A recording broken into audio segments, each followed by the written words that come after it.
All right, we got a 2005 Dodge Dakota with the 4.7 in it. I'm replacing the valve cover gaskets. I've already replaced them, but I'm going to walk you through what I had to do. These two coolant lines generally sit across here. There's a bracket here and a bracket there. I disconnected them where they come out here, right out of the firewall. That way you can pull them and set them off to the side, anywhere you want. I generally stuff them up in there unless I'm working on this side. Then I bring them over here.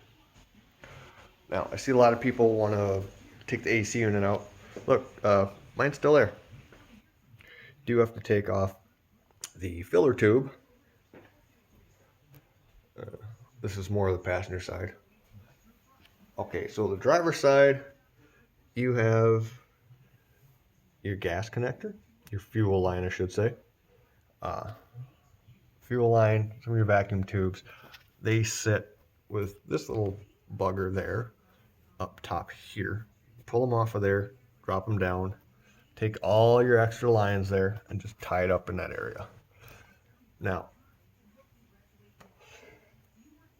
this is not the easiest to wiggle out of there, but if you crawl underneath your dash, there is 4 bolts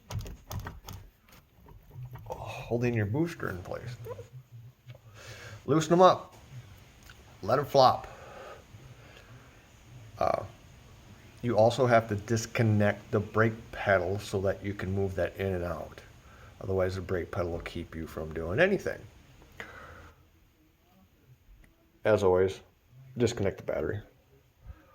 Now, you have to disconnect all the wiring from all 4 coils, disconnect the power to all of your fuel injectors. Basically, you have to unplug everything on both sides. That's at the top. That way you can do that. You throw your whole wiring harness down below. That way it is completely out of your way. And you can finagle it in this way and then tilt it in through here while you're pushing this out of the way to get it back in. Now, you do it the same way in reverse. Now we'll go to the passenger side. Here's the fun one.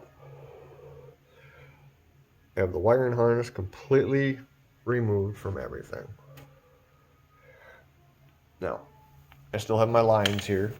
You move them as you need them. I tuck mine here, move them off to the side. I leave them over here, they're out of the way. Now, your AC condenser. 2 bolts, 2 nuts. There's a nut here, another one behind it. Loosen it up. That way you can wiggle it around. Now, you pull your wiring harness, and same thing as the other side. You push it down out of the way. Now, there's another clip in here. These are all grounds here. This is a whole set of grounds. So they will keep you from pushing the back all the way down. But you can move it in and out, forward and backwards, forward and backwards. That will help you to remove the valve cover without having to take off everything else that some unnamed people have taken off. Now, same thing. All the coils are disconnected. You got all of your electrical for your fuel injectors disconnected. Now the fun part. Tightening everything back down, just past finger tight, and check your book if there's some specs on torque, whether it be foot-pounds or inch-pounds. Same thing here. Torque everything down the way it's supposed to be. Now, fun part, I disconnected the alternator just so that I can make sure all of my wires were out of the way when I dropped her down. Now, I get to put everything back together and see if she runs. Shouldn't be too big of a deal, right? Never works out right.